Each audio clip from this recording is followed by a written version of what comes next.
Welcome to those of you who are listening and or watching at whatever time of the 24-hour day you happen to be listening and watching us. Welcome. We're delighted to have you with us in this program called The Kingdom and Its Stories. And in this broadcast, we interview people just like you who have learned and are continuing to learn what it means to be Jesus' hands and feet, to be on mission, no matter what our calling is, what our vocation is. And today we have Andy Myers with us, who's our guest. And Andy, welcome. We're so glad to have you. Thank you, Bob. Glad to be here. Yeah, well, we're glad to have you with us. Now, tell us, what's the elevator speech of who Andy Myers is? So, Sure. Go ahead. Yeah. Well, I came to faith at a very young age. I asked Jesus into my heart at 4, and I remember actually that day. And my dad was a pastor, grew up in the church. I was baptized at age 8. I went into ministry at around 21 and I worked in pastoral ministry, missions, nonprofits, and other aspects of ministry. And I love serving God's people, love serving the church, and have really kind of landed, I think, onto what my calling is in life. How long did it take you, Andy, to get there, to that calling in life? Oh my goodness. Probably a good 15, 20 years. I never really quite fit the mold of like traditional church work, traditional church ministry, and felt God's leading to the marginalized everywhere I turned. And it's a place where it's uncomfortable, and yet I find great grace in that space. Wow, I love that. So you don't have to know what the calling is right now. Be patient. And it sounds like, by implication of your story, that the Holy Spirit will work in your life to bring you to that place. Is that right? That's right. Well, God's direction to Abraham was not go here, there. He just said walk. And when you get there, I'll let you know. And so that's kind of how I live my life. I just walk, and God says, here you are today. Wow. Okay. Well, tell us, what is that calling?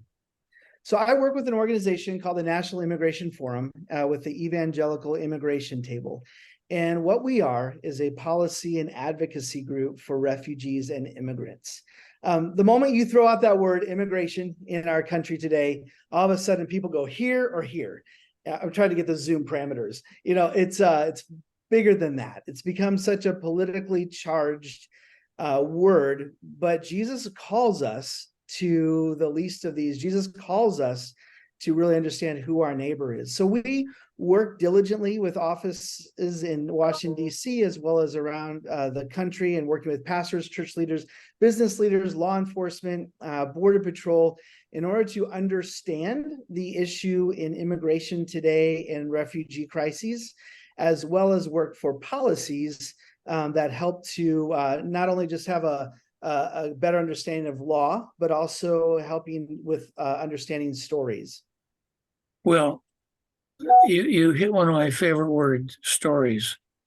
And so we'll get to that in a minute. But right now, I want to deal with this thorny issue of the thousands of immigrants coming into our country, uninvited. Yes. Now, you know a lot of their stories. So what if we feel like, look, they weren't invited. They came illegally, we think, and they should go back to where they came from. But I'm a follower of Jesus, and I've got this tension in me. And I know that Jesus has a heart for refugees, but I'm not sure how I should respond to that. Help me, Andy. Yeah, I'm going to try. I'm going to do my best. This is what I do on a daily basis. One of the first things that we have to go to is we have to go to the story of the Good Samaritan when they're asking Jesus, who is my neighbor?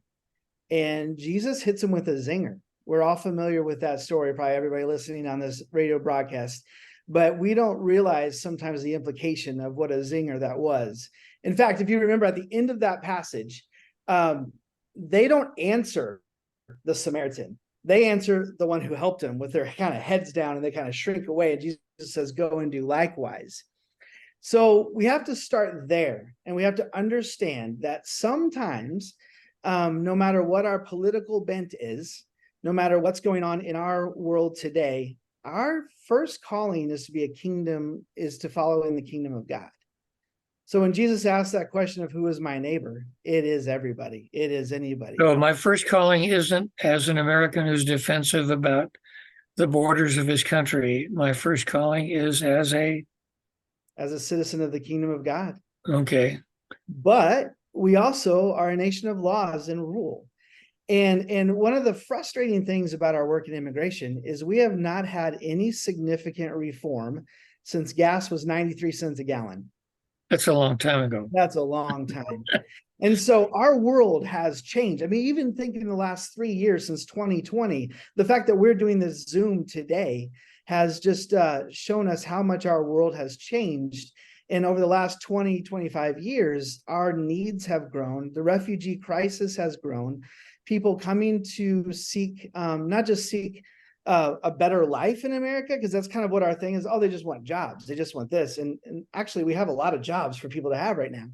But a lot of them are fleeing violence in their countries. They're fleeing situations that they don't want their children to grow up in.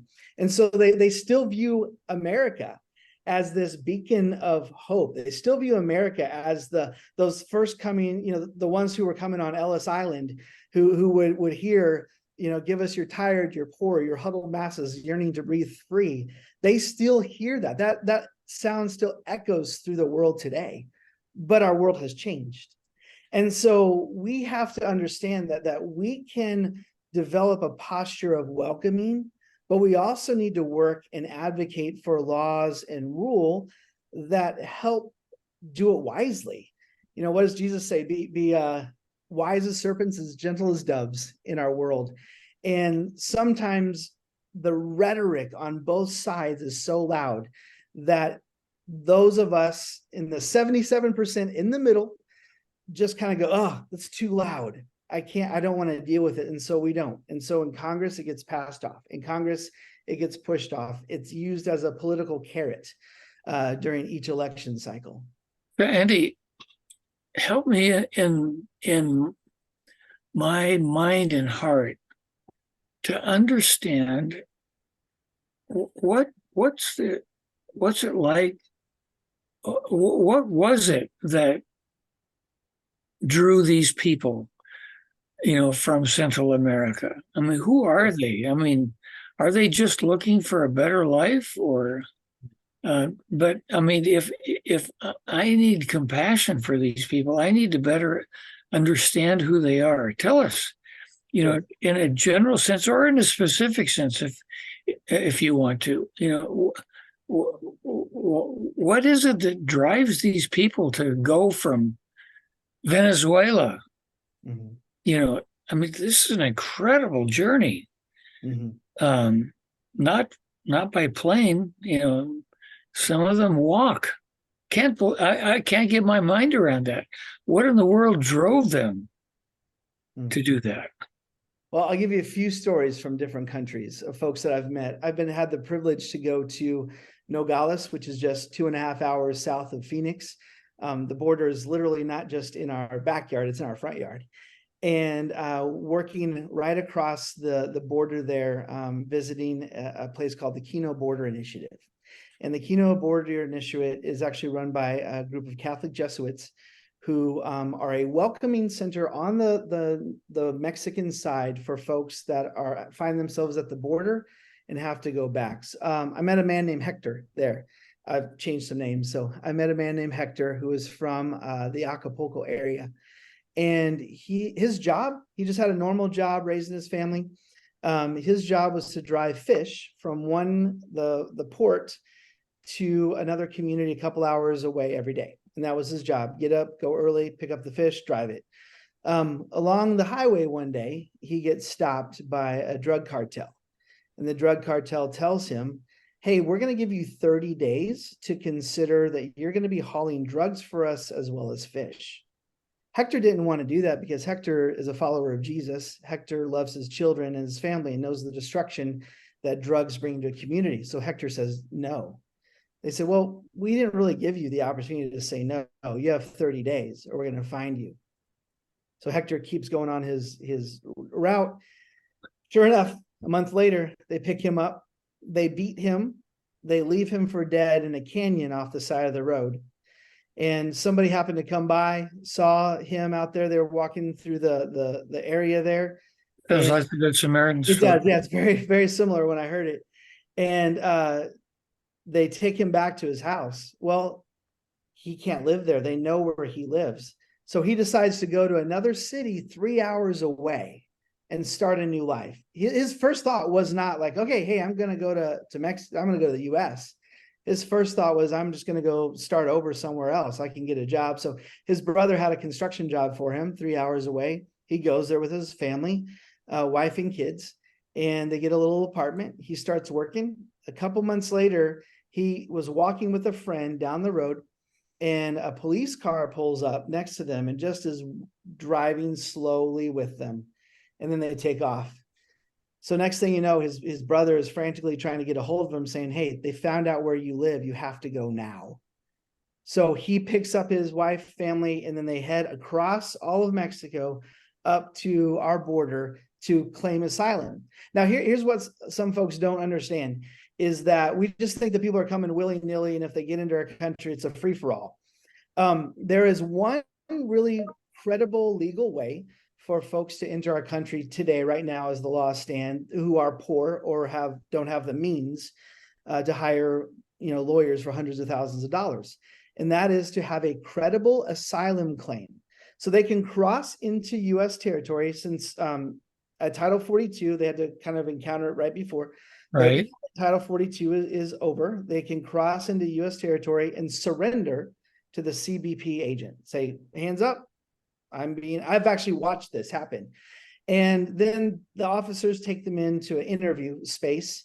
And if they can establish a credible threat, much like Hector's story, or even probably more, because he didn't actually make it, then they're able to be in our country. Even they can work at some points along the way until they're hearing, and until they're hearing in front of a judge about their asylum case. So that's the hope for these folks fleeing violence. And sometimes we say, well, why don't they just go back home? Why don't they just do this? Why don't they just do that? So I like to put myself in their position. I'm a dad. I have 4 kids.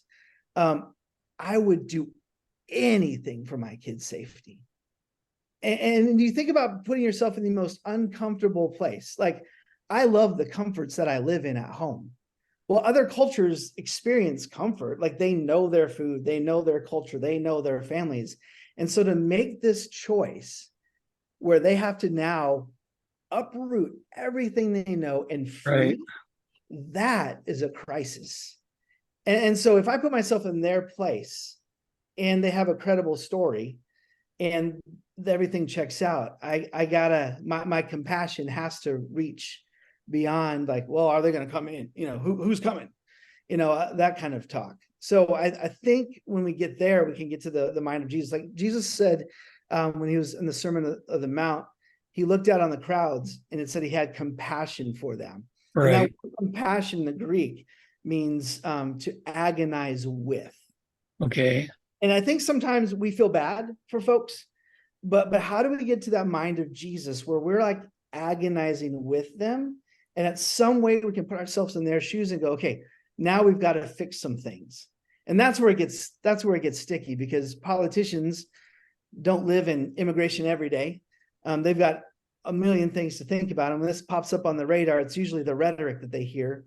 But I believe that as the church, much like my brothers and sisters down in Nogales, working with folks on the other side, we can, as churches, begin to tell a different story and a different narrative and help our law makers to understand our perspective. That's how representative government gets done, right? Right. Well, it's supposed to work that way. It's supposed to work that way, yeah. Andy, I need to just break in here to do a station break. For those of you who are listening and are watching, you're listening to the Kingdom and its Stories, where we interview brothers and sisters who are allowing Jesus to use them as his hands and feet, no matter what their vocation is, but saying, Lord, use me to be your hands and feet to the hurting that I encounter in my journey. So welcome to the Kingdom and its Stories again.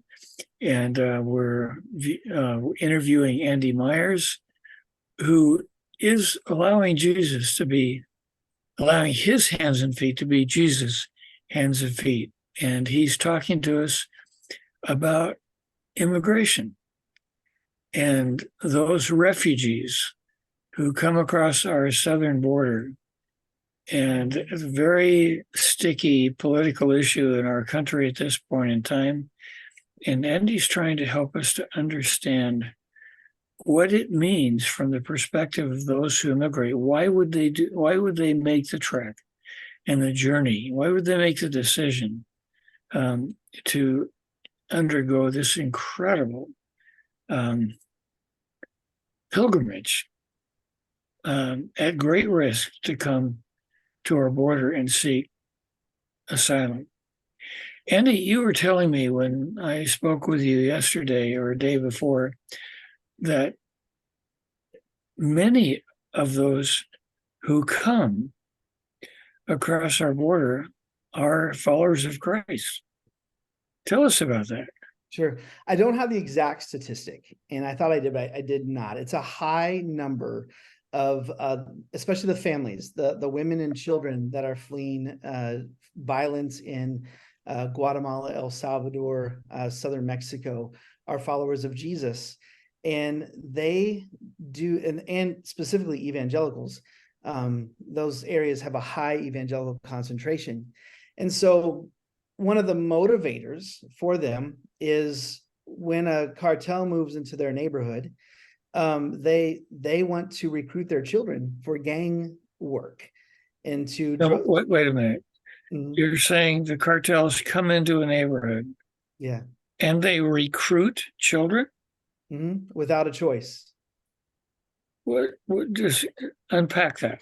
Yeah, so they'll go around and knock on your door, and they'll go into poor neighborhoods where a lot of maybe people need jobs, maybe people need work, and basically conscript them into service of the cartel, saying this is what you're going to do now.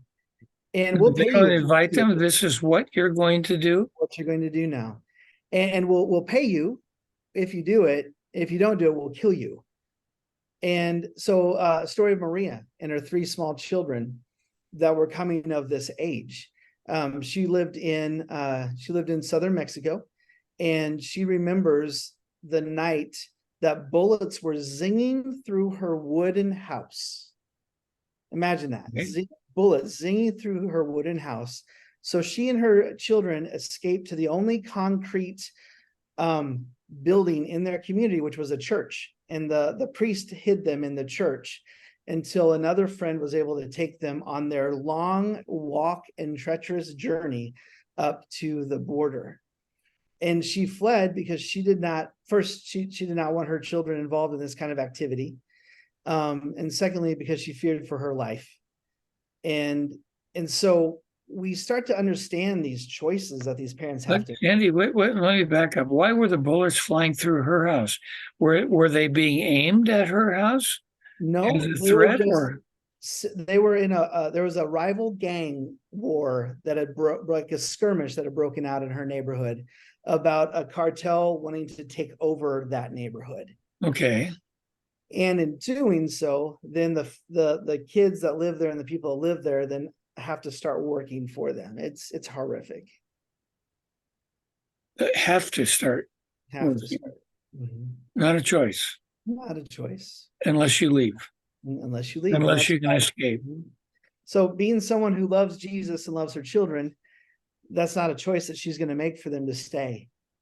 And being somebody who is, I would consider very courageous to make that journey, because along the way, there's extortion, there's danger, there's threats of death, there's like, it's an arduous journey. Like another story is I met a young Venezuelan man who had made it to the United States, and he fled Venezuela. And Venezuela is actually one of the countries that get an automatic asylum case because of the nature of their government currently. Yes. But they still don't, it's not like free tickets are dropping out of the sky for Venezuelans there. They have to get here somehow. And with the little money he had, he was able to go to Colombia and then walk all the way from Colombia up through Mexico. It took him over a year in order to. What? Yeah, took him a year. And he told me about, he was robbed along the way. There was one part of the jungle, it's called the Darien Gap, through the jungles of Colombia, where they have to pay people to take them through for safety. Like this is happening in our world today. So, and another thing, it's kind of like, it has like, our apprehensions at the border have slowed down significantly in the last 2 months. Everybody thought that once Title 42 ended, we'd see this grounds, like a huge influx, and it's actually dropped. I think yesterday it was 600 apprehensions in the month of. And why is it dropped? So there's always different factors. Some of them, like a lot of our officials have been working with those countries in order to help folks get better protections in their home. Okay. So some of that has started to work. It's hot, so the time of year does kind of dictate the number of people coming through. Sometimes they'll remain in a more temperate climate for a while they make their way. So there's just a lot of different factors. So it took your friend from Venezuela Yeah, a year. Mm-hmm. And when he got here, there was a church. Again, like, we all want to be around people who understand us, speak our language, know our food, things like that. So a wonderful Hispanic church in the greater Phoenix area was able to help him because he was connected with somebody there. And so he did get across the border because he was Venezuelan. So he was granted asylum. Yeah. Okay. So tell us his story. So how did he get to this church in Phoenix? So he had a friend that was there that he had met, and it was like a friend of a friend. And so he was able to just come up and connect with his friend. And then the church was able to get him some work, get him a little place to live with one of the families while he waits out his hearing. So. Okay. Wow. Stories, Bob. I'm a pretty adventurous kind of guy. I just, it's hard for me to imagine a year's journey on foot from Venezuela to the border. One more quick story. One of our common thinking is they're all coming from Central and South America. Well, we work with a group in Tucson called Casa Alitas, and they're a welcoming center. And so when folks get picked up by CBP and ICE, they are brought there while they're, to go to other places of the country.